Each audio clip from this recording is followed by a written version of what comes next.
আসসালামু আলাইকুম প্রিয় দর্শক, অন্য মঞ্চের আলাপচারিতায় আপনাদের সকলকে স্বাগত জানাচ্ছি।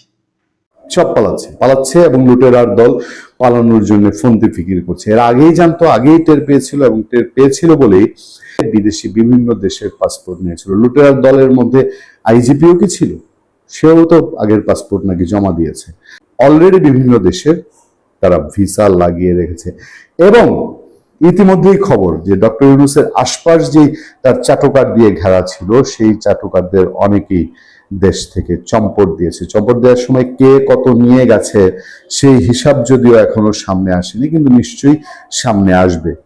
অন্তর্বর্তী সরকারের উপদেষ্টারা তারা পালানোর ধান্দা করছে, এটা চারদিকে এখন ওপেন সিক্রেট। এরা নিজেদের ঘর থেকে বেরোচ্ছে না, এরা নিজেদের সরকারি বাড়িটাও পর্যন্ত ছাড়ছে না। বারবার বলছে মব আতঙ্কে ভুগছে। যেই মব দিয়ে তারা 18 মাস এই দেশটাকে শাসন করেছিল, সেই মবের ভয়ে এক একটা এখন ইঁদুর হয়ে গড়কোনো হয়ে বসে আছে। আমাদের সামনে যে খবর, সেই খবরে বলা হচ্ছে বিদেশ যাচ্ছেন অনেক উপদেষ্টা। কি কি আছে সেখানে? সদ্য বিদায়ী অন্তর্বর্তী সরকারের প্রধান উপদেষ্টা অধ্যাপক ডক্টর মোহাম্মদ ইউনূস 18 মাস পর রবিবার তার পুরনো কর্মস্থল ইউনূস সেন্টারে যোগ দিয়েছেন। অন্য উপদেষ্টা ও বিশেষ সহকারীদের মধ্যে কয়েকজন ফিরেছেন পুরনো পেশায়, কয়েকজন চলে গেছেন বিদেশে কয়েকজন চলে গেছেন অলরেডি, আরো কয়েকজন বিদেশে যাওয়ার প্রস্তুতি নিচ্ছেন। কেউ খুঁজছেন চাকরি, সরকারি বাসা ছাড়া নির্দেশনা আসায় যাদের ঢাকায় বাড়ি রয়েছে তারা সেখানে ফেরার প্রস্তুতি শুরু করেছেন। যাদের বাড়ি নেই তারা নতুন বাসা খুঁজছেন। কেউ আবার বিএনপির সিনিয়র নেতাদের দুয়ারে ধর্ণা দিচ্ছেন। তবে বেশিরভাগ উপদেষ্টা এখন বাসাতেই সময় কাটাচ্ছেন। জনসমক্ষে তাদের তেমন দেখা যাচ্ছে না। সংশ্লিষ্ট একাধিক সূত্রে জানা গেছে কোনো কোনো উপদেষ্টা ও বিশেষ সহকারীর মধ্যে মব আতঙ্ক বিরাজ করছে। যারা ইতিমধ্যে কাজে যোগ দিয়েছেন তারাও সাবধানতার সঙ্গে চলাফেরা করছেন। বিভিন্ন সূত্রে জানা গেছে দায়িত্বে থাকাকালীন যেসব উপদেষ্টা নিজের দপ্তর সামলাতে না পারলেও বেশি কথা বলে মিডিয়া কাভারেজ পেতে চেষ্টা করেছেন, তারা এখন বেকায়দায় পড়েছেন। বিশেষ করে যারা ক্ষমতার চর্চা করতে গিয়ে ধরাকে সরাগ জ্ঞান করেছেন, নানা ছলাকলায় 5 বছর ক্ষমতায় থাকতে চেয়েছিলেন, সংবিধান ও মুক্তিযুদ্ধকে নানাভাবে প্রশ্নবিদ্ধের চেষ্টা করেছেন, তাদের প্রতি সাধারণ মানুষ ভীষণ ক্ষুব্ধ। এর মধ্যে ক্ষমতা দীর্ঘায়িত করতে 3-4 জন উপদেষ্টার বিরুদ্ধে রাষ্ট্রপতিকে অপসারণ করে সাংবিধানিক শূন্যতা সৃষ্টির চেষ্টা, রীতি ভঙ্গ করে এক রাতের মধ্যে বিশ্বের সব দূতাবাস থেকে রাষ্ট্রপতির ছবি অপসারণ ও মব সন্ত্রাসী উস্কানি দেওয়ার অভিযোগও রয়েছে। নির্বাচন পিছিয়ে দিতে প্রধান উপদেষ্টার উপর চাপ সৃষ্টির অভিযোগও রয়েছে তাদের কারো কারো বিরুদ্ধে। এ নিয়ে রাজনৈতিক অঙ্গনেও তাদের বিরুদ্ধে ক্ষোভ রয়েছে। তারেক রহমান কি ভুলে যাবেন? বিএনপি নেতৃবৃন্দ কি ভুলে যাবে যে আজকে যেই ক্ষমতায় তারা এসছেন, এই ক্ষমতায় আসতে দিতে কোন কোন উপদেষ্টা চাননি? বৈষম্যবিরোধী ছাত্র আন্দোলনের পরবর্তী সময় জাতীয় নাগরিক পার্টির নেতারা এসব উপদেষ্টাকে ক্ষমতায় বসার সুযোগ করে দিল। এখন তারাও এদের কাজে কর্মে ক্ষোভ প্রকাশ করছেন। এসব কারণে অনেকে লোকচক্ষুর অন্তরালে সময় পার করছেন বেশিরভাগ উপদেষ্টা। এই কারণে 21শে ফেব্রুয়ারিতে শহীদ মিনারে দেখা যায়নি অন্তর্বর্তী সরকারের কাউকেই। তবে বিতর্ক এড়িয়ে নীরবে কাজ করে যাওয়া উপদেষ্টাদের অনেকে ফিরেছেন স্বাভাবিক জীবনে। এর মধ্যে নৌ পরিবহন ও শ্রম ও কর্মসংস্থান মন্ত্রণালয়ের উপদেষ্টা ব্রিগেডিয়ার জেনারেল অবসরপ্রাপ্ত ডক্টর এম সাখাওয়াত হোসেন উপদেষ্টার পদ ছাড়লেও গতকাল হাতিয়ায় যান উপদেষ্টা থাকাকালীন তার বাস্তবায়ন করা কাজ দেখতে। তিনি বাংলাদেশ প্রতিদিনকে বলেন, হাতিয়ার একটা ফেরি চালু করেছিলাম, সেটা কি অবস্থা তা সোমবার দেখতে এসেছি। এখানকার মানুষ খুব খুশি। এখানে এসে কোস্টগার্ডের সব ধরনের সহযোগিতা পেয়েছি, অনেক সম্মান পেয়েছি সবার কাছ থেকে। ঢাকাতেও নিয়মিত বাজার ঘাটে যাচ্ছি। উপদেষ্টা থাকাকালীন সরকারি বাসভবনে উঠিনি, নিজের গাড়ি ও ড্রাইভার ব্যবহার করেছি। বাসা থেকে খাবার নিয়ে খেয়েছি, ফলে পথ ছাড়ার পর কোনো বিড়ম্বনায় পড়তে হয়নি। খুব আরামে আছি। শিগগিরই বিশ্ববিদ্যালয়ে যাব, গবেষণা লেখালেখি শুরু করব। সরকারি আবাসন পরিদপ্তর সূত্রে জানা গেছে লেফটেন্যান্ট জেনারেল অবসরপ্রাপ্ত Mohammad Jahangir Alam Chowdhury, Wahiuddin Mahmud, Farida Akhtar, brigadier general doctor M Sakhawat Hossain, Syeda Rizwana Hasan, Mostafa Sarwar Farooki সহ হাতে গোনা কয়েকজন ছাড়া বেশিরভাগ উপদেষ্টা, বিশেষ সহকারী ও প্রেস উইং সদস্য সরকারি বাসভবনে ওঠেন। এর আগে আমরা বিস্তারিত এই সম্পর্কে জানিয়েছি। এবার উপদেষ্টাদের কে কোথায় যাচ্ছেন? সরকারের 3 জন উপদেষ্টা যারা সবচেয়ে বড় বিতর্কিত, তারা দেশের বাইরে পা রাখার সাহস করছেন না। তাদের প্রত্যেকেরই ভিসা আছে, কিন্তু যে কোনো সময় মব আতঙ্কে পড়তে পারেন, যে কোনো সময় সরকারের কোনো সিদ্ধান্তের মুখে পড়তে পারেন। সেই জন্য উপদেষ্টারা বুঝে শুনে সরকারের সঙ্গে একটি লিয়াজও করে পা বাড়ানোর চেষ্টা করছেন বলেই সংশ্লিষ্ট সূত্রগুলো জানিয়েছে। ভালো থাকবেন, সুস্থ থাকবেন। তারেক রহমান কেন পাকিস্তানমুখী? বিএনপি কেন পাকিস্তানমুখী? পাকিস্তানের ভেতরে তারা কি মধু পেয়েছে, কি জাদু পেয়েছে, যার কারণে তাদের চুম্বকের মতো গুড়ি গুড়ি মুখটা পাকিস্তানের দিকে চলে যায়। কেন চলে যায়? এই বিষয়টা কিন্তু খুবই গুরুত্বপূর্ণ একটা প্রশ্ন।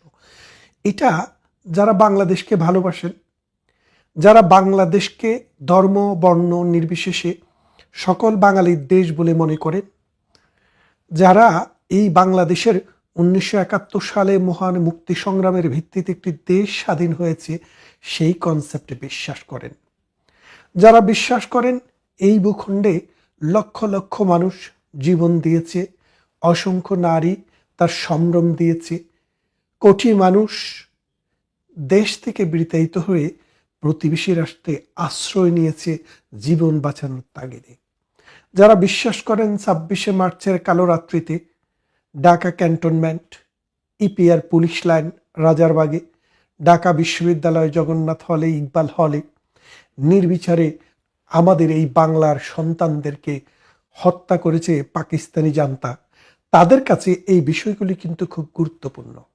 এটি একটি ইস্যু। দ্বিতীয় ইস্যু হচ্ছে পাকিস্তানের দিকে কেন তারেক জিয়ার মুখ, বিএনপির মুখ, পাকিস্তানের দিকে কেন এই আমাদের শিক্ষামন্ত্রীর মুখ, এই বিষয়টি আরও একটি আঙ্গিকে আপনাকে বিচার করতে হবে। বিচারটা কেন করতে হবে দেখেন, আপনি খেয়াল করে দেখেন, একটি শহরে দুটি অংশ আছে। একটি অংশে একটি লাল বাজার, আরেকটি অংশে একটি বড় মসজিদ। কোনো মানুষ যখন মসজিদের দিকে রওনা দেয়, আপনার তখন বিশ্বাস হয়, মনে হয় যে মানুষটি নামাজ পড়তে যাচ্ছে। আর লাল বাজারের দিকে যখন রওনা দেয়, আপনি তখন বিশ্বাস হতে পারে মানুষটি অপকর্ম করতে রওনা দিয়েছে। খেয়াল করে দেখেন, আপনি যখন গানের জলসা করেন সেখানে গান শোনা যায়, আপনি যখন ওয়াজের মাহফিল করেন সেখানে ধর্মের বয়ান শোনা যায়, আপনি যখন পূজা মণ্ডপে কোনো পার্বণের আয়োজন করেন সেখানে পূজার কাঁসারের শব্দ শোনা যায়, মন্দিরের শব্দ শোনা যায়।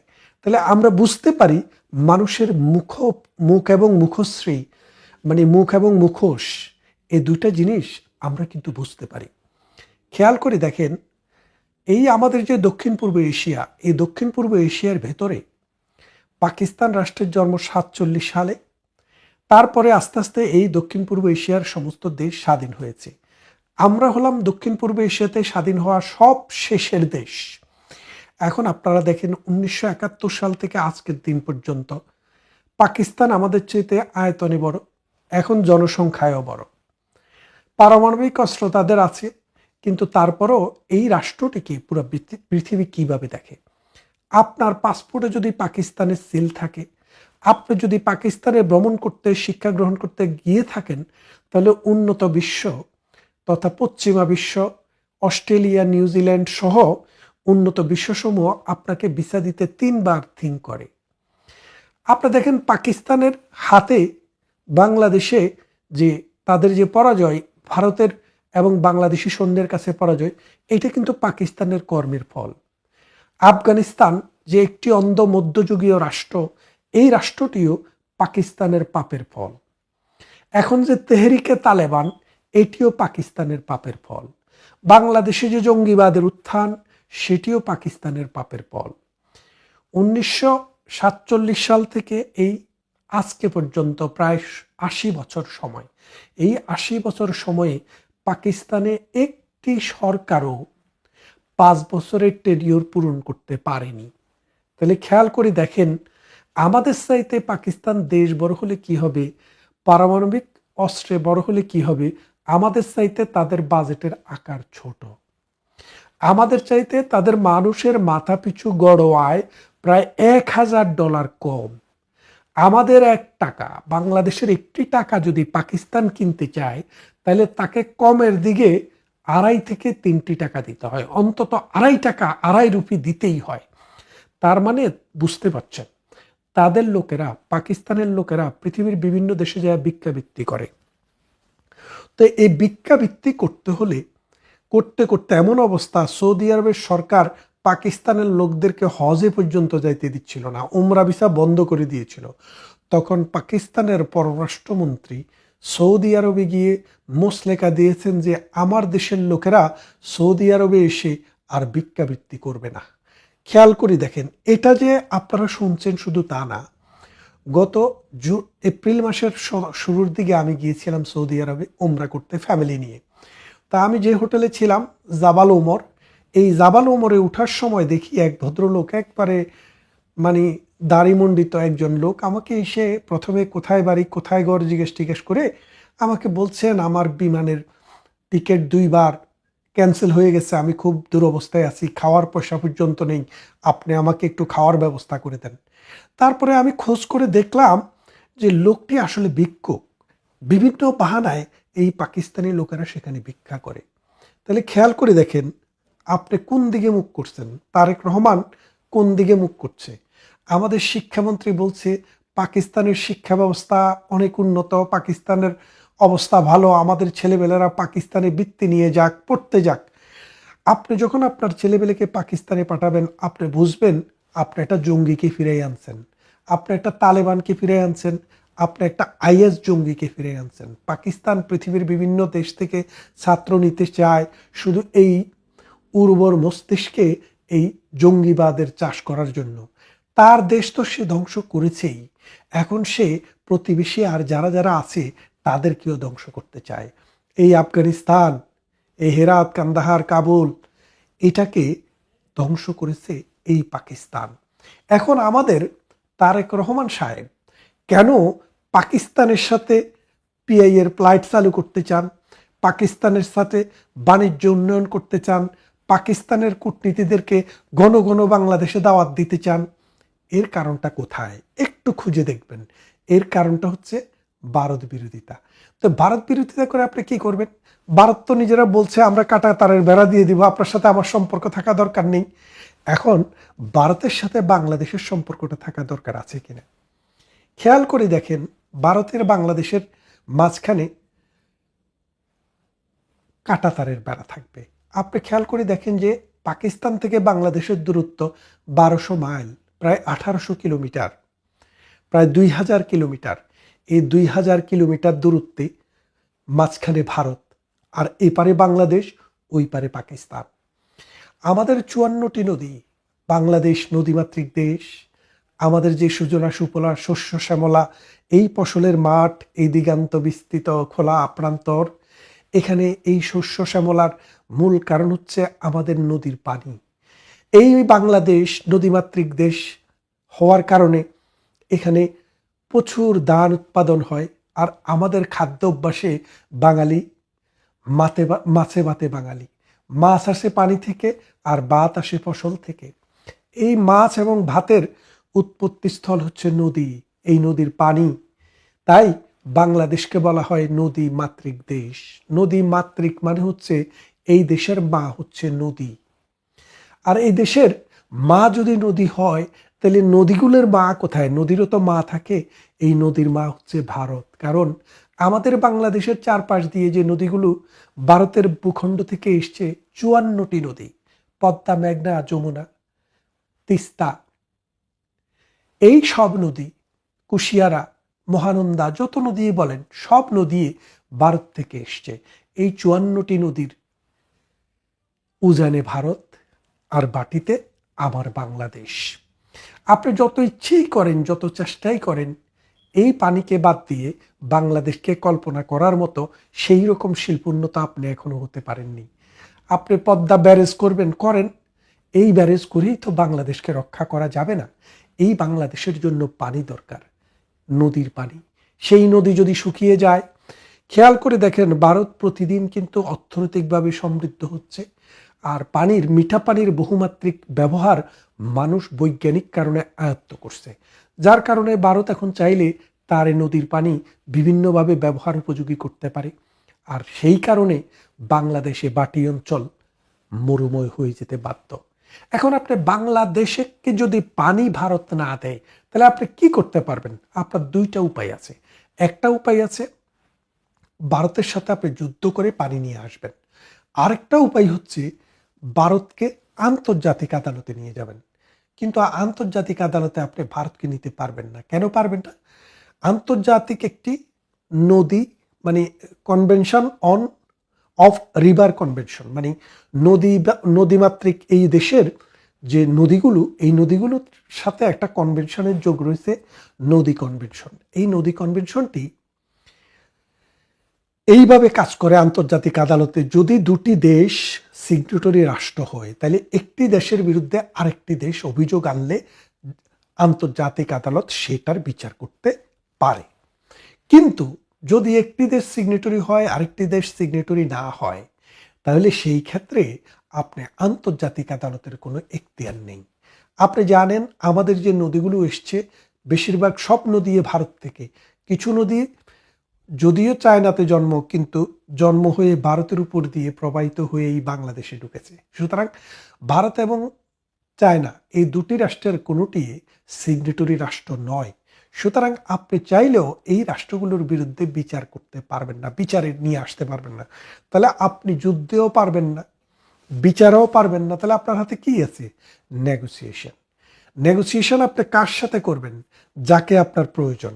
এখনো বাংলাদেশের বর্তমান সরকার মনে করছে তার জন্য পাকিস্তানের জিঙ্গুইজম দরকার, তাই তারা ভারত নয় পাকিস্তানমুখী হতে চান।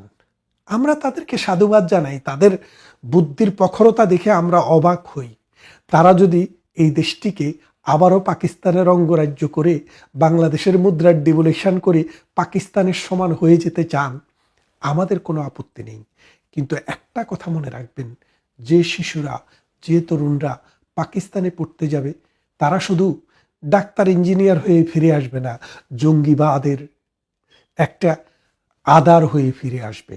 এটা অতীতেও দেখা গেছে। আপনি জানেন মতিউর রহমান নিজামীর একটা ছেলে কিন্তু পাকিস্তান থেকে ডাক্তার হয়ে এসছে। আপনি জামাতের নেতাদের খোঁজ খবর নিয়ে দেখেন, তাদের অনেকের ছেলেই পাকিস্তান থেকে পড়াশোনা এখনো করে। এর কারণটা কি?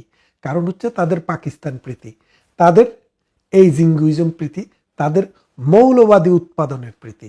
তাই এই সরকার পাকিস্তানের কাছ থেকে কি পাবে জানেন? কি দিবে?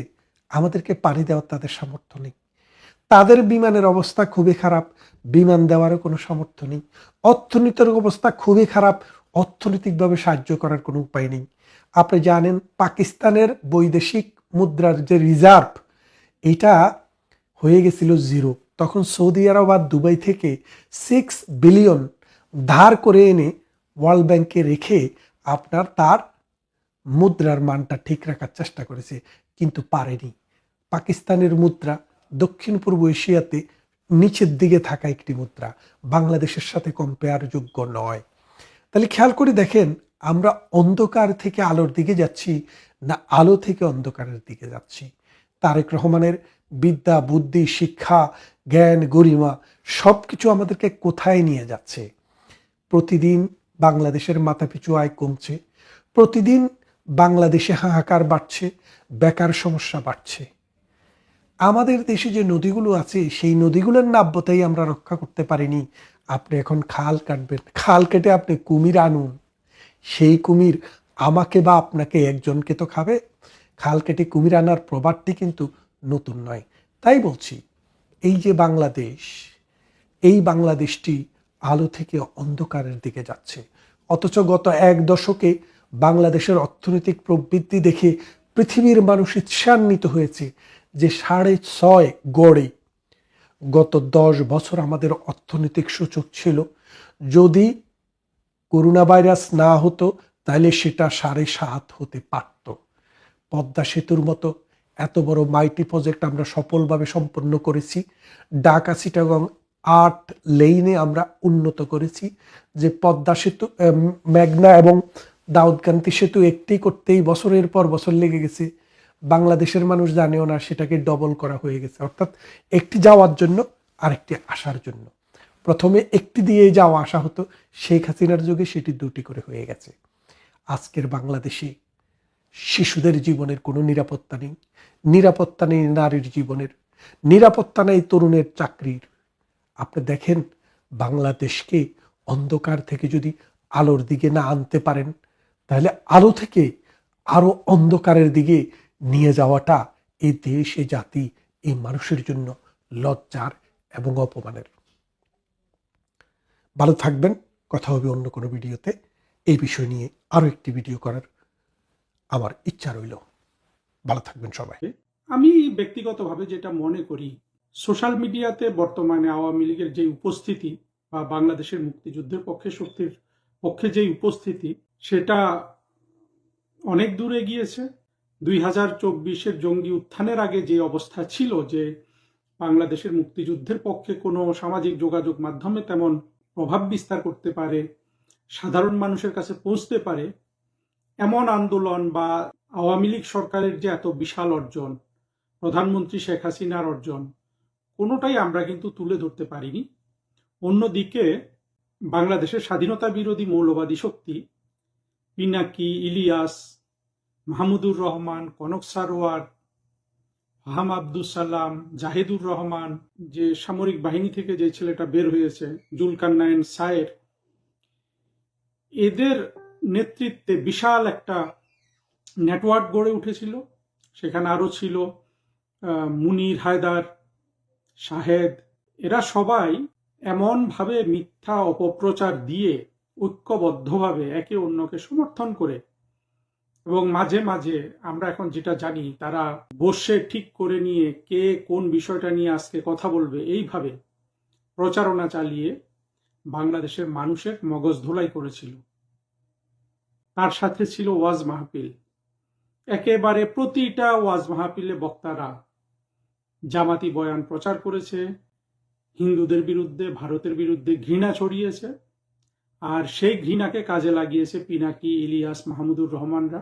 যেখান থেকে আমরা পরবর্তীতে দেখেছি যে দিল্লি না ঢাকা, ঢাকা ঢাকা। আজকে কায়সার হামিদের মেয়ের যে কোথাও একটা শোডাউন হয়েছে, খুব সম্ভবত লাশের দেখানো হয়েছে শহীদ মিনারে নিয়ে বা কোথাও, সেখানেও স্লোগান হচ্ছে যে দিল্লি না ঢাকা, ঢাকা। চিন্তা করুন, মেয়েটা যখন অসুস্থ হয় তাকে এয়ার অ্যাম্বুলেন্সে করে ভারত নেওয়া হয়। ভারত থেকে ভারতে চিকিৎসকরা ফেল করেছে, সে মারা গেছে। তার লাশের সামনে তারা বলছে দিল্লি না ঢাকা, ঢাকা, এটা বলে তারা স্লোগান দিচ্ছে। মানুষের উন্মাদনা, মানুষের মস্তিষ্ক বিকৃতি এবং মানসিক ব্যাধি কোন পর্যায়ে চলে গেলে এই ধরনের ঘৃণাকে সাস্টেইন করা সম্ভব, এবং যাকে ঘৃণা করে তার কাছেই এদের বারবার যেতে হয়।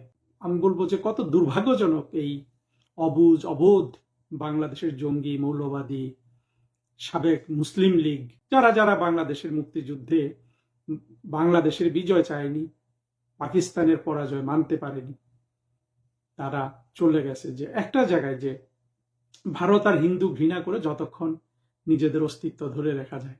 যে কথা বলছিলাম, যে ওয়াজ মাহফিলের বক্তারা অল্প দুই একজন বাদ দিয়ে, যেমন আমাদের তাহেরি হুজুর বা এইরকম খুব অল্প দু একজন পাওয়া যায়, এছাড়া বাকি সবাই ভারত ঘৃণা, হিন্দু ঘৃণা ছড়িয়ে ওরা যারা ওয়াজ মাহফিলে যায় তাদের মগজ ধোলাই করেছে, আর ফিরে এসে এই জিনিসটাকে, মগজ ধোলাইকৃত মগজকে আবার পরিপুষ্ট করেছে পিনাকি, ইলিয়াস, কনক সারোয়ার, মাহমুদুর রহমান। এরা ওদের সম্পূর্ণ মিথ্যা, বানোয়াট, আজগুবি বয়ান দিয়ে, যে বয়ান তারা এখনো চালিয়ে যাচ্ছে। এবং গুরুত্বপূর্ণ একটা বিষয়, জাসি কমপক্ষে 2 জন হিন্দুকে নিয়োগ করেছে এই কথাগুলো, এই মিথ্যাগুলো মানুষের সাথে তুলে ধরার জন্য। তার মধ্যে যে বয়স্ক এই গৌতম দাস, সে মনে হচ্ছে উদীয়মান, প্রায় প্রতিদিনই তার ভিডিও হয়, এবং এই ভিডিওগুলাতে সে অনেক তথ্য দিয়ে, যুক্তি দিয়ে, তার মেধা মনন সব দিয়ে সে কিন্তু ওই হিন্দু বিরোধী প্রচারণা বাংলাদেশে চালিয়ে যাচ্ছে, মানে যার নাম হয়েছে ভারত বিরোধিতা। আর পিনাকি তো আছেই, আমরা সবাই চিনি। আমি যেমন বাংলাদেশের মৌলবাদী, স্বাধীনতা বিরোধীদের 2 গুণ শত্রু মনে করি, কারণ হলো প্রথম তো এরা মুক্তিযুদ্ধ বিরোধিতা করেছে, দ্বিতীয় হলো এরা মৌলবাদী জঙ্গি শ্রেণী। ঠিক একইভাবে এই যে হিন্দু রাজাকারগুলো, তাদেরকেও আমি 2 গুণ শত্রু মনে করি, এই জন্য যে বাংলাদেশে হিন্দুদের যে দুরবস্থা, আমরা স্বাধীনতার পর থেকে তাদের জন্য যে একটা সুনিশ্চিত আবাস ভূমি গড়তে পারিনি, আমরা সেটা আসলে মুসলমান সেকুলারদের জন্য পারিনি। বাংলাদেশটা বর্তমানে ভালো আবাসভূমি হয়েছে মুক্তিযুদ্ধ চলাকালীন, বা বাংলাদেশের মুক্তিযুদ্ধের মূল সুরের যারা বিরোধিতা, বাংলাদেশের মুক্তিযুদ্ধের চেতনার যারা বিরোধিতা করেছে, তারা এখানে আপনার চলে এসেছে। সেই দিক থেকে আমি একই কারণে, যে কারণে আমি স্বাধীনতা বিরোধীদের দুইগুণ শত্রু মনে করি, ঠিক একই রকম কারণে আমি এই হিন্দু রাজাকারগুলোকে আমাদের মুক্তিযুদ্ধের বলুন, আমাদের বর্তমানে রাষ্ট্রকে সঠিক পথে ফিরিয়ে আনার ক্ষেত্রে বলুন, এদেরকে আমি দুই গুণ শত্রু বলে বিবেচনা করি। কারণ যখন একটা হিন্দু যখন জামাত, শিবির, মৌলবাদীদের পক্ষে কথা বলে, এটা তাদেরকে যে কি পরিমাণ উজ্জীবিত করে, কত বড় অস্ত্র এরা পেয়ে গেছে, সেটা কিন্তু আমাদের বিবেচনা করে দেখা দরকার। এরপরও আমি বলবো যে বর্তমানে বিশেষ করে দত্ত ইউনূসের ডাকাতির কারণে, তার বেহায়া পড়ার কারণে, তার সীমাহীন লোভের কারণে, তার ইতিহাসে সবচেয়ে ভয়ানক মানবাধিকার ঘটানোর কারণে আজকে বাংলাদেশের সাধারণ মানুষ, যারা হয়তো মৌলবাদের প্রতি আসক্ত কিন্তু যাদের প্রতি দিনের জীবন জীবিকার চিন্তা আছে, তারা বুঝতে পারছে ধীরে ধীরে যে তাদেরকে সম্পূর্ণরূপে প্রতারণার মাধ্যমে বাংলাদেশের স্বাধীনতা বিরোধী চক্র এবং বিদেশি শত্রুরা, বিশেষ করে মার্কিন যুক্তরাষ্ট্র, 2024-এ একটা জঙ্গি উত্থান ঘটানোর মাধ্যমে প্রধানমন্ত্রী শেখ হাসিনার মানবিকতাকে নাড়া দিয়েছে। কারণ জঙ্গিরা মারা যাচ্ছিল, উনি সরকার থেকে সরে দাঁড়িয়েছেন, তারপরের তো আমরা সব দেখেছি।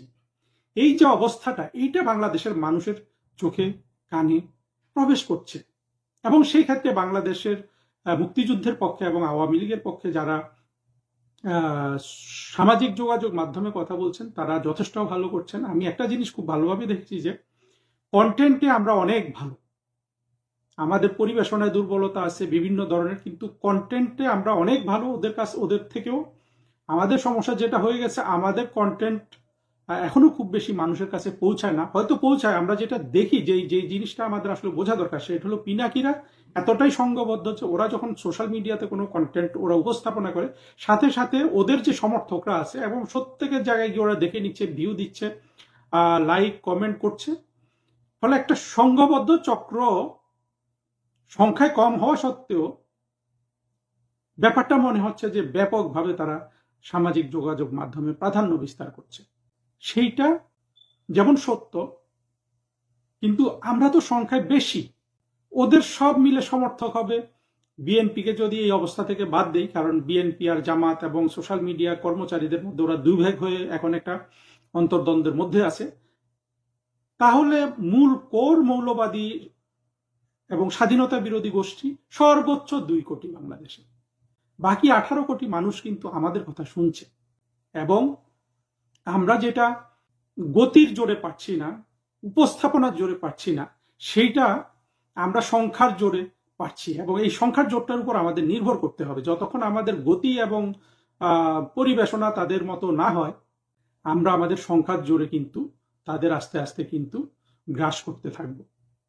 যেমন আমি কিছু কিছু ফেসবুক পোস্ট দেখি, আমাদের তরুণ তরুণীরা তারা বলে দিচ্ছে যে, খুব সুন্দর করে ওরা লেখে যে এই কমেন্টে একটা জিনিস আছে, মৌলবাদীদের জঙ্গিদের একটা ভিডিও আছে, আপনি গিয়ে এটাতে দেখে আপনি এটাকে তিরস্কার করুন, বা যা যা করা লাগে আর কি। এবং তারা এত সুন্দর করে এটা লেখে, এবং যারা এটা লেখে আমি ওদেরকে অত্যন্ত সাধুবাদ দিই। তাতে আমরা সবাই জানতে পারি জঙ্গি মৌলবাদীরা কোথায় কি করছে, এবং সেটার সাথে সাথে যথেষ্ট পরিমাণে অপমানিত হচ্ছে সেই কন্টেন্টগুলা। ফলে আজকাল দেখা যায় পিনাকি, ইলিয়াস বা ফাহাম আব্দুস সালাম, এইভাবে জঙ্গি মৌলবাদী শ্রেণীর যত প্রতিনিধি আছে সোশ্যাল মিডিয়াতে, এবং আরো অনেক, আমি অনেকের নাম এই মুহূর্তে মনে করতে পারছি না, এবং শিবিরের অনেকগুলো আছে, এদের মিলিয়ন মিলিয়ন ফলোয়ার, ভিউয়ার, ওই সব একই। যেটা পিনাকির 4 মিলিয়ন, কনক সারোয়ারের 2 মিলিয়ন, ইলিয়াসের 5 মিলিয়ন, ওই জামাত শিবিরের ছেলেগুলোর 3 মিলিয়ন, সব কিন্তু ওরা এইটা ওরা, কিন্তু ওদের যে কন্টেন্টগুলা বর্তমানে মুক্তিযুদ্ধের পক্ষের শক্তির ছেলে মেয়েরা যারা সোশ্যাল মিডিয়া ইউজ করেন, সবাই অন্তত হাহা রিয়াকশনটা দিচ্ছে, এবং আমি সবাইকে অনুরোধ করবো এটা দিতে থাকেন। আমি নিজেই দেই যতটা পারি, আমার তো নানান ব্যস্ততা থাকে, তো এইটা আমরা দিচ্ছি। এবং আমাদের তরুণ যে শ্রেণীটা, এদেরকে আমি অত্যন্ত ভালোবাসি। এরা বাংলাদেশের একটা কঠিন সময়ে, এবং অনেকে না খেয়ে না দে মানবেতর জীবন যাপন করে আপনার পুলিশের ভয়ে পালিয়ে থেকে কিন্তু ওরা এই কাজগুলা করছে। সেটার সাথে সাথে এটা আরো উন্নত হয়ে গেছে ইদানিং। আমরা কিছুদিন আগে যে ধরনের এক ধরনের মনোমালিন্য, একটু প্রকাশ্যে গালিগালাজ দেখেছি নিজেদের মধ্যে, সেটাও কিন্তু বর্তমানে কমে গেছে। আমরা অনেকেই বলেছি যে আপনারা এটা করবেন না, এবং আমাদের এই সহযোদ্ধারা মনে হচ্ছে আমাদের কথাগুলো শুনেছে, তারা এখন সহনশীল হয়েছে। ফলে আমাদের গ্রহণযোগ্যতা এখন থেকে আরো বাড়তে থাকবে। আর পাশাপাশি আওয়ামী লীগের যে ফেসবুক পেজ আছে বা ইউটিউবটা আওয়ামী লীগের খুব বেশি দেখা হয় না। আমি ফেসবুকটা প্রায় ওখানে ঢুকি। আমি মনে করি যে তারাও যে তাদের নিয়ে তো অনেক বিতর্ক আছে, বিশেষ করে আওয়ামী লীগের যারা হাটে ঘাটে মাঠে যারা আজকে সোশ্যাল মিডিয়া সরব, তাদের অনেক এই ইউটিউব বা আওয়ামী লীগের ফেসবুক চালানো নিয়ে অনেক ধরনের অবজারভেশন আছে। আমি দেখলাম যে অনেকেই চাচ্ছেন সেখানে শেখ হাসিনা ছাড়া অন্য কারো জন্য বক্তব্য যেন প্রচার না করা হয়। আবার তারা অনেক ধরনের টক শো করছেন। তো সব মিলিয়ে আমি যদি বিতর্কে নাও যাই, আমি বলবো যে তাদের ইয়েটাও কিন্তু একেবারে খারাপ এটা বলা যাবে না। তারা তো তাদের চেষ্টা করছে। আর সাধারণত আমি নিজে তো এই এরিয়ায় চাকরিও করেছি, যদিও এখানে আমার কোনো পূর্ব অভিজ্ঞতা ছিল না। ফরেন মিনিস্ট্রিতে চাকরি করতে গিয়ে এই ডেস্কে আমি কিছুদিন কাজ করেছিলাম। সেখানে যেখান থেকে ফরেন মিনিস্ট্রির ফেসবুক, ইউটিউব, ফেসবুক আর টুইটার চালানো হয়, বা বর্তমানে বাংলাদেশে ফরেন মিনিস্ট্রি যে ভেরিফাইড টুইটার আছে, এইটা আমার নিজের করা। আবার আমাদের যে ফরেন মিনিস্ট্রির এই ফেসবুকটা যে এত জনপ্রিয় এখন হয়েছিল, বা এটার যে এত ফলোয়ার, এইটার ক্ষেত্রে আমাদের এক সহযোদ্ধা, আপনারা সবাই ছিলেন, আপনাদের সবার প্রিয় আরিফা রহমান রুমার যথেষ্ট অবদান ছিল। উনি নিজে এটাকে জনপ্রিয় করেছেন। হয়তো 30-40 হাজার ফলোয়ার থেকে উনি ওইটাকে 2 লাখ ফলোয়ারে উন্নীত করেছিলেন, যেটা সত্যি প্রশংসার যোগ্য। তার মানে হলো আমাদের মধ্যে কিন্তু কোয়ালিফাইড মানুষের অভাব নাই। আমাদের মধ্যে হয়তো অনুপ্রেরণার অভাব আছে, আমাদের মধ্যে হয়তো অভ্যন্তরীণভাবে এক ধরনের হয়তো টেনশন বিরাজ করে। আমি সবার প্রতি উদাত্ত আহ্বান জানাই যে এই টেনশনগুলো বাদ দিয়ে আমরা এখন শেখ হাসিনার পেছনে ঐক্যবদ্ধ থেকে এই যে 2 কোটি মানুষ বাংলাদেশের মৌলবাদে দ্বারা গ্রাস হয়ে গেছে, তাদের জন্য আমরা আমাদের এই, এবং তার সাথে আরো যে 16 কোটি মানুষ যারা এখনো ঠিক সত্যিকার ভাবে গ্রাস হয় নাই মৌলবাদ দ্বারা, তাদেরকে প্রভাবিত করার জন্য আমাদের এই বর্তমান যে অবস্থাটা চলছে, এইটা অনেকটা সফল হচ্ছে। এবং বিশেষ করে 24-এর জঙ্গি উত্থানের পর ইউনূসের এবং তার পরবর্তীতে তারেক রহমানের সরকারের, ইউনূসের সরকারের একদিকে ব্যর্থতা, পরবর্তীতে দেখা গেল যে লুটপাট, তারপরে দেখা গেল একেবারে মানে ফাঁসির যোগ্য অবহেলা রাষ্ট্রকে, যেটার একটা আমরা দেখতে পাচ্ছি এই যে হামের শিশুদের হামের টিকা না দিয়ে বা রোগ বালাইয়ের টিকা না দিয়ে তারা এই টাকাগুলা তারা তছনছ করার জন্য নানান ফন্দি ফিকির করেছে। সেইটা সাথে সাথে আরো কত ধরনের আপনার অপকর্ম এরা করেছে, যে সেই গোলামির চুক্তি মার্কিন যুক্তরাষ্ট্রের সাথে, তারপরে তারেক রহমানের সরকারের এইসব ব্যর্থতা, এগুলোর কারণেও কিন্তু সংঘবদ্ধ যে মৌলবাদী চক্র যে সোশ্যাল মিডিয়াতে যে আধিপত্য বিস্তার করে রেখেছিল, তাদের প্রভাব কিন্তু ধীরে ধীরে কমছে। এটা কিন্তু আমরা যারা কিন অবজারভার এই এরিয়ায় আমরা তারা কিন্তু দেখতে পাচ্ছি। আর আমাদের সুবিধা হলো কি, দেখুন এই স্বাধীনতা বিরোধী মৌলবাদী শক্তিগুলো যত কন্টেন্ট ক্রিয়েট করেছে শেখ হাসিনার বিরুদ্ধে, আওয়ামী লীগের বিরুদ্ধে, গুম খুন, তারপরে দুর্নীতি, সবগুলা কিন্তু, এবং ভারত ঘৃণা, হিন্দু ঘৃণা ছড়িয়েছে, সবগুলা ছিল পুরোপুরি মিথ্যার উপর প্রতিষ্ঠিত। আজকে আমি আরেকটা ভিডিওতে দেখিয়েছি, যেটা আমি শেখ হাসিনার স্বদেশ প্রত্যাবর্তনের উপর করিয়েছি, যে শেখ হাসিনার আমলে 5টা গুম হয়েছিল। 5টা গুমের মধ্যে 3টা গুম ফিরে এসেছে, অর্থাৎ গোলাম আজমের ছেলে, মীর কাসেম আলীর ছেলে, সালাউদ্দিন কাদের চৌধুরীর ছেলে ফিরে এসেছে, আর 2টা বিএনপি নেতা তারা ফিরে আসেনি। আমরা ধরে নিচ্ছি যে তারা মারা গেছে। ইলিয়াস আলী আর একজন হলো চৌধুরী আলম।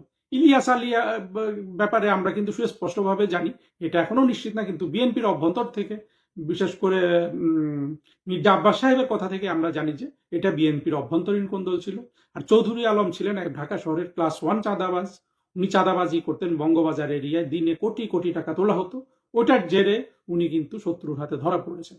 অর্থাৎ এই 5টা গুমকে এরা কি না করেছে, এবং এই 5টা গুম যদি শেখ হাসিনা এইভাবে গুম 100 বছর করেন, আমি যেটা বলতে চাই যে তাহলে তো 21শে আগস্টের গ্রেনেড হামলার সময় ক্ষতি উনি করতে পারবেন না। অর্থাৎ 21শে আগস্টের গ্রেনেড হামলায় আওয়ামী লীগকে যেই ক্ষতিগ্রস্ত করা হয়েছে, শেখ হাসিনা তো 100 বছর গুম করে কিন্তু বাংলাদেশের স্বাধীনতা বিরোধী মৌলবাদী শক্তিকে সেই পর্যায়ে ক্ষতিগ্রস্ত করতে পারবেন না।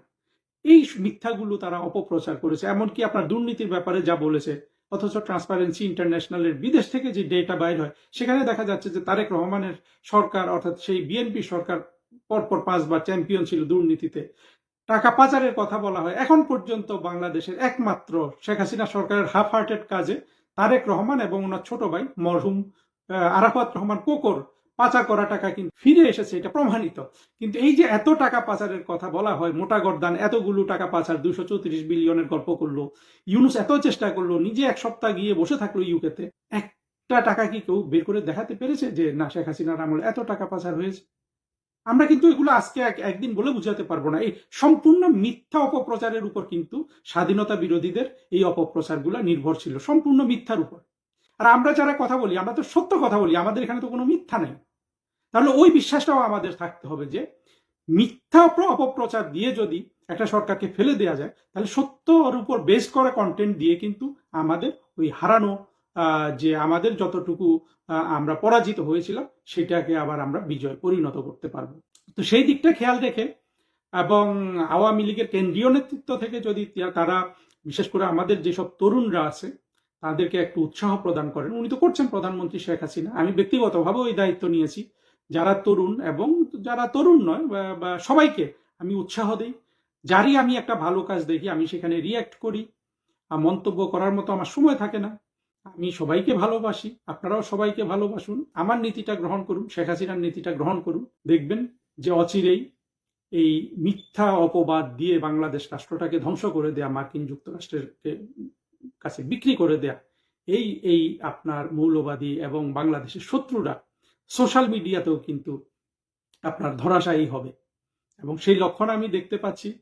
আরেকটা জিনিস এখানে বলে এই ভিডিওটা শেষ করব যে এই স্বাধীনতা বিরোধী জঙ্গিগুলা কিন্তু অনেক ক্রিয়েটিভ। আজকে তারা সোশ্যাল মিডিয়া দিয়ে শেখ হাসিনার বা মুক্তিযুদ্ধের পক্ষের শক্তির বিরুদ্ধে তারা ধ্বংস সাধন করতে পেরেছে, মুক্তিযুদ্ধের পক্ষের শক্তিকে ক্ষমতা থেকে সরাতে পেরেছে। কালকে হয়তো তারা নতুন কোনো ইনোভেশন নিয়ে আসবে। ফলে আমাদের কিন্তু চোখ কান খোলা রাখবে যে সোশ্যাল মিডিয়াতেই আমাদেরকে তো অবশ্যই ওদেরকে এখানেও পরাজিত করতে হবে, সাথে সাথে ওরা আবার কি ধরনের আপনার আবিষ্কার নিয়ে আসে সেটাও কিন্তু আমাদের খেয়াল রাখতে হবে এবং ভবিষ্যতে যাতে এই কাজ ওরা আর না করতে পারে সেই ব্যাপারেও সচেতনতা লাগবে। আসলে দেখুন দুঃখটা কি, বাংলাদেশকে ইন্টারনেট এবং সামাজিক যোগাযোগ মাধ্যম তো ইন্টারনেটেরই অংশ, অর্থাৎ এই যে ডিজিটাল যে অস্ত্রটা, এটা কিন্তু শেখ হাসিনা এবং সজীব ওয়াজেদ জয় দিয়েছেন, সেই অস্ত্রটাই কিন্তু স্বাধীনতা বিরোধী মৌলবাদী শক্তি আমাদের বিরুদ্ধে ব্যবহার করেছে। এটা যেমন একদিকে দুঃখের ব্যাপার, সেই দিক থেকে আমাদের সচেতন হতে হবে যে ভবিষ্যতে এরা যেন এই ধরনের আর কোনো সুযোগ না পায়।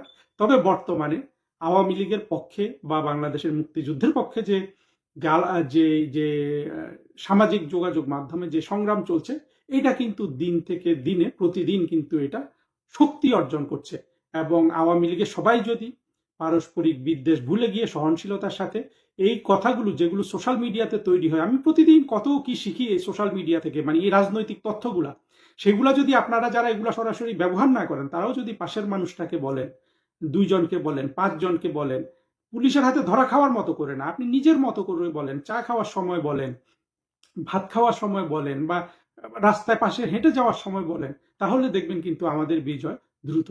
1 বছর 9 মাস 10 দিন হলো বাংলাদেশিদের জন্য ভারতীয় ট্যুরিস্ট ভিসা বন্ধ আছে। সম্প্রতি এই ভিসা চালু নিয়ে বেশ কয়েকবার দুই দেশের মধ্যে আলোচনা হয়েছে। বাংলাদেশের পররাষ্ট্রমন্ত্রী খলিলুর রহমান ভারত সফর শেষে জাতীয় সংসদে দাঁড়িয়ে ভারতীয় ভিসা চালুর ব্যাপারে বেশ আশার কথা শুনিয়েছিলেন। এমনকি মে মাসের শুরুতে বাংলাদেশের বেশ কয়েকটি গণমাধ্যমে খবর প্রকাশিত হয়েছিল 6 মে থেকে বাংলাদেশিদের জন্য ভারতীয় পর্যটন ভিসা চালু হচ্ছে। বাস্তবতা হলো তারেক রহমান ক্ষমতায় আসার 3 মাস পরও এই ভিসা কার্যক্রম চালু করেনি ভারতীয় সরকার, যেখানে বাংলাদেশ সরকার ভারতীয়দের জন্য সব ধরনের ভিসা দিচ্ছে। সবচেয়ে অবাক করা ব্যাপার হলো ভারত ও বাংলাদেশের মধ্যকার যতই রাজনীতি থাকুক না কেন, ইতিহাসে এই প্রথমবার এত দীর্ঘ সময় ধরে বাংলাদেশিদের জন্য ভারতীয় ট্যুরিস্ট ভিসা বন্ধ আছে। সেটি না হয় ইউনূসের আমলে ভিন্ন বাস্তবতা শুরু হয়েছিল, কিন্তু তারেক রহমানের আমলে 3 মাসেও কেন চালু হচ্ছে না? কূটনৈতিক সূত্রগুলো বলছে এই ভিসা কার্যক্রম চালুর ক্ষেত্রে ভারত একটি বিশেষ শর্ত দিয়েছে। যেটি পূরণ হওয়ার প্রক্রিয়া শুরু হলেই ভারতীয় কর্তৃপক্ষ ভিসা চালুর ঘোষণা দিতে পারে। তবে সেটি এমন একটি শর্ত যেটি পূরণ করার ক্ষেত্রে আঞ্চলিক ভূ রাজনীতির আগ পিছ অনেক কিছুই ভাবতে হচ্ছে তারেক রহমানের বিএনপি সরকারকে।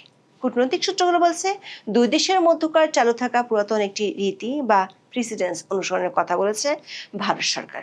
সেটি হলে ভিসা চালুর ঘোষণার সাথে দুই দেশের মধ্যকার এই মুহূর্তে জিয়ে থাকা 6টি গুরুত্বপূর্ণ এবং স্পর্শগত ইস্যু নিয়ে দেশ দুটির প্রধানমন্ত্রীর মধ্যে 1-to-1 আলোচনার দুয়ার খুলে যাবে। শুধু খুলেই যাবে না, বাংলাদেশের রাজনীতিতে নতুন কিছু মেরুকরণ দেখা দিতে পারে। বাংলাদেশ পরিসংখ্যান ব্যুরো বা বিবিএস এবং ভারতীয় ইমিগ্রেশন বিভাগের তথ্য অনুযায়ী বাংলাদেশ থেকে বিদেশে যাওয়া মোট পর্যটকদের প্রায় 60%ই ভারতে যান। ভারতের পর্যটন মন্ত্রণালয় এবং ইমিগ্রেশন ব্যুরোর অফিসিয়াল পরিসংখ্যান অনুযায়ী 2023 সালে বাংলাদেশ থেকে 21,19,826 জন বাংলাদেশি ভারত ভ্রমণ করেছিল। সে বছর ভারতে যাওয়া মোট বিদেশি পর্যটকদের মধ্যে বাংলাদেশিদের সংখ্যাই ছিল সবচেয়ে বেশি, প্রায় 22.5%। এই বিপুল সংখ্যক মানুষ মূলত চিকিৎসা বা মেডিকেল ট্যুরিজম, পর্যটন ও কেনাকাটার উদ্দেশ্যে ভারতে গিয়েছিল। এমনকি 24 আগস্টে ভারতীয় ভিসা প্রক্রিয়া বড় ধরনের ধাক্কা খাওয়া সত্ত্বেও 17.5 লাখ বাংলাদেশি ওই বছর ভারতে গিয়েছিল। এই সংখ্যাটি মূলত 24 জুলাই পর্যন্ত, কারণ 24 5 আগস্ট শেখ হাসিনা সরকারের পতনের পর হঠাৎ করে বাংলাদেশে ভারত বিরোধী রাজনীতি মাথাচাড়া দিয়ে ওঠে। নিরাপত্তাজনিত চরম আশঙ্কার মুখে পড়ে যায় ভারত সরকার। সে কারণে 2024 সালের 8 আগস্ট বাংলাদেশের ইতিহাসে প্রথমবারের মতো বাংলাদেশে থাকা সকল ভারতীয় ভিসা আবেদন কেন্দ্রের কার্যক্রম অনির্দিষ্টকালের জন্য স্থগিত করার ঘোষণা দেয় ভারত সরকার। তৎকালীন অন্তর্বর্তীকালীন সরকারের পুরো শাসনকাল জুড়েই এই ভিসা সেবা মারাত্মকভাবে ব্যাহত হয়। 2024 সালের শেষের দিকে পরিস্থিতি আংশিক স্থিতিশীল হলে চিকিৎসা ও জরুরি শিক্ষার্থী ভিসা সীমিত পরিসরে পুনরায় চালু করা হয়। তবে 24 আগস্টের আগে যেখানে দিনে 8,000 ভিসা ইস্যু করা হতো, সেটি 24 শেষের দিকে নেমে আসে 1,500-এ। দ্বিপাক্ষিক সম্পর্কের এই ভঙ্গুর অবস্থার মধ্যেই 2025 সালের নভেম্বর ও ডিসেম্বর মাসে নতুন করে সহিংসতা ও বিক্ষোভের আগুন ছড়িয়ে পড়েছিল বাংলাদেশে। বাংলাদেশের সংখ্যালঘু সম্প্রদায় নিরাপত্তা নিয়ে ভারতের ভেতরে তীব্র উদ্বেগ দেখা দিয়েছিল এবং দুই দেশের রাজনৈতিক দলগুলোর মধ্যে বাকযুদ্ধ শুরু হয়েছিল। এই চরম উত্তেজনার পারদ চূড়ান্ত সীমায় পৌঁছায় যখন বাংলাদেশে শরীফ ওসমান হাদির হত্যাকাণ্ডকে কেন্দ্র করে দেশ জুড়ে তীব্র ভারত বিরোধী রাজনীতি শুরু হয়। বিক্ষোভকারীরা ঢাকার ভারতীয় হাইকমিশন এবং চট্টগ্রামের ভারতীয় সহকারী হাইকমিশনের সীমানা প্রাচীর পর্যন্ত পৌঁছে বিক্ষোভ করে। নিরাপত্তা হুমকির অজুহাতে ভারতের পররাষ্ট্র মন্ত্রণালয় 2025 সালের 17 ডিসেম্বর ঢাকা ভিসা কেন্দ্র এবং 21 ডিসেম্বর চট্টগ্রামের প্রধান ভিসা কেন্দ্রটি অবরুদ্ধ ও অনির্দিষ্টকালের জন্য বন্ধ ঘোষণা করে। ভারতীয় কূটনীতিক এবং কর্মীদের নিরাপত্তা বিধানকে নয়াদিল্লি অগ্রাধিকার দেয় এবং এর ফলে সাধারণ পর্যটকদের জন্য ভারতীয় ট্যুরিস্ট ভিসা সম্পূর্ণরূপে বন্ধ হয়ে যায়। এর মধ্যে ত্রয়োদশ জাতীয় সংসদ নির্বাচনে জিতে 17 ফেব্রুয়ারি তারেক রহমানের নেতৃত্বে বিএনপি ক্ষমতায় বসে। ফেব্রুয়ারির শেষ দিকে এসে ভারতের সহকারী হাইকমিশন সিলেট এবং অন্যান্য কয়েকটি কেন্দ্র থেকে পুনরায় চিকিৎসা এবং ডাবল এন্ট্রি ব্যবসায়িক ভিসা আংশিক পরিসরে ইস্যু করা শুরু হয়। এপ্রিলের শুরুতে ভারত সফরে গিয়েছিলেন বাংলাদেশের পররাষ্ট্রমন্ত্রী খলিলুর রহমান। সেই সফর থেকে ফিরে পররাষ্ট্রমন্ত্রী দাবি করেছিলেন বাংলাদেশিদের জন্য ভারতের ভিসা প্রদান কার্যক্রমে শিগগিরই ইতিবাচক পরিবর্তন দেখা যাবে। গত 28 এপ্রিল জাতীয় সংসদে কিশোরগঞ্জ 5 আসনের স্বতন্ত্র সংসদ সদস্য শেখ মুজিবুর রহমানের এক লিখিত প্রশ্নের জবাবে পররাষ্ট্রমন্ত্রী খলিলুর রহমান এই আশার কথা শুনিয়েছিলেন। প্রধানমন্ত্রীর পররাষ্ট্র উপদেষ্টা হুমায়ুন কবিরও একই ধরনের আশ্বাসের কথা বলেছিলেন।